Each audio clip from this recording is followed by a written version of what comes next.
There are a lot of roguelikes coming out all the time, so for one to really stand out, it needs something you notice straight away. And Ascent to Zero absolutely has that. The first thing that grabs you with this game is the pressure.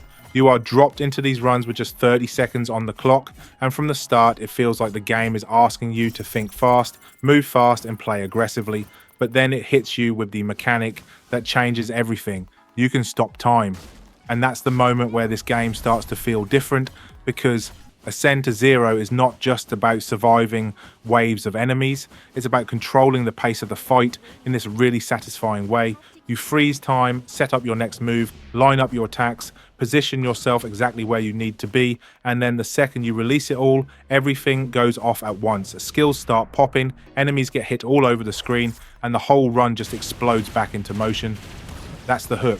That's the thing that makes this game immediately interesting to watch, and after seeing it featured in the latest Xbox partner preview, I think a lot more people are starting to notice it too, because it has that kind of gameplay where the second you see it in motion, you get it, you understand why people are interested.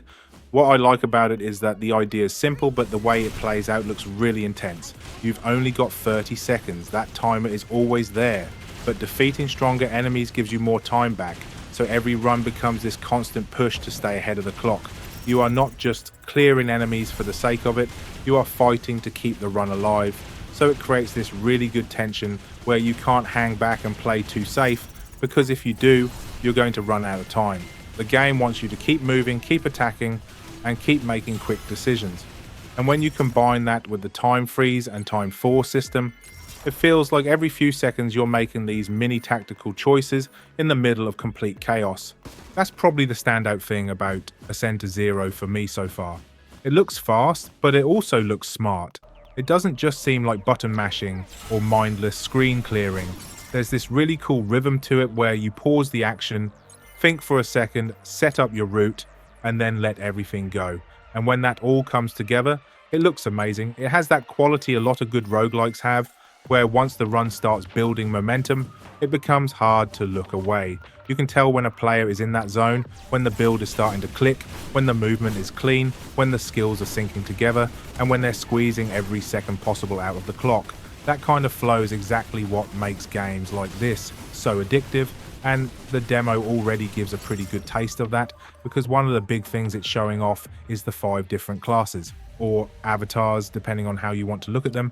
Either way, that variety matters, because it shows that the full game is not just going to be built around one single way to play. You've got Chrono Child, which really feels like the perfect class to show people what this game is all about. Even just from the name, it sounds like the class most tied into the core time-bending identity of the game, and when you're trying to learn the flow of Ascent to Zero, that kind of class makes a lot of sense as your starting point. It feels like the one that introduces you to how the game wants you to think. Then there's Blossom Blade, and this is where the game starts giving off a different kind of energy.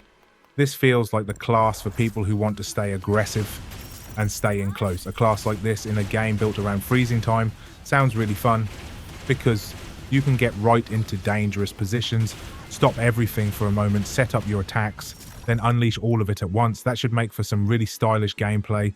If you're the kind of player who likes fast close range combat, Golden Gunslinger gives you that ranged option, and I think that's important because it changes the whole feel of a run. Not everybody wants to be right in the middle of the chaos all the time. Some players want more control over spacing, more precision, and more of that feeling of managing the battlefield from a safer angle. With the time stop mechanic, a ranged class could be really satisfying, because you can use those pauses to line things up properly and create these clean damage bursts. Windborne Spearmaster looks like it could be one of those classes that feels really smooth once you get into a rhythm with it.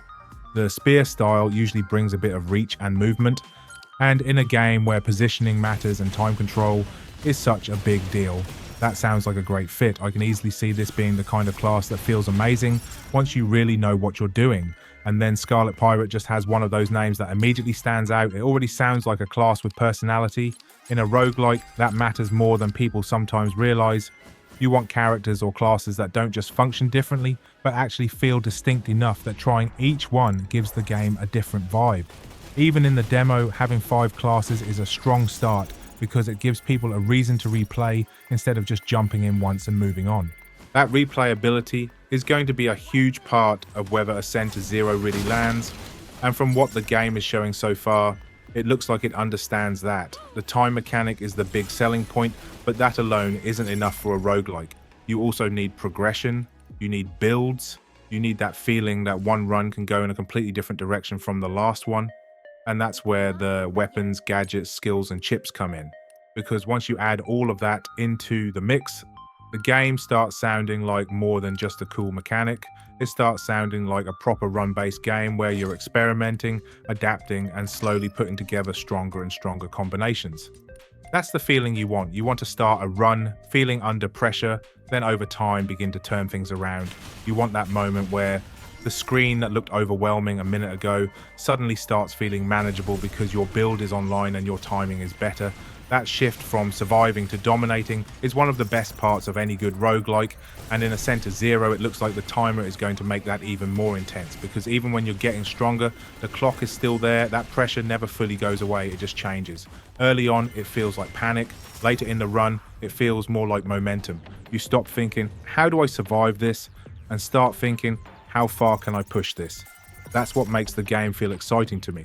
And honestly, it also makes it a really good game for content. Some roguelikes are fun to play, but they don't always translate that well when you're just watching somebody else.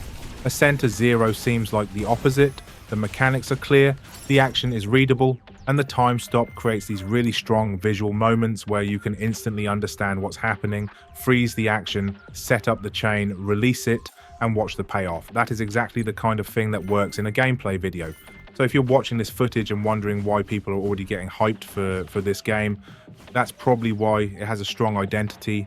It has a mechanic that instantly separates it from a lot of other roguelikes. And even in demo form, it already looks like the kind of game where people are going to want to keep running it back. Ascent to Zero feels fast, focused, and built around that constant battle against the clock. The time freeze mechanic looks great. The 5 classes already give the demo some variety, and the whole game just seems designed around creating those runs where everything starts clicking and you don't want to stop. So yeah, this is definitely one to keep an eye on. If the full game can build on what the demo is already showing, this could end up being one of those roguelikes that really sticks with people.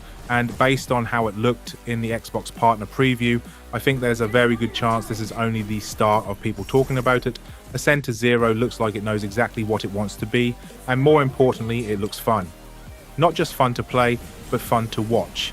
And that's a really strong combination. This is absolutely on my radar now, and if you like this video and want to see more roguelike games on my channel, let me know in the comments below. Thanks for watching, and I'll see you on the next one.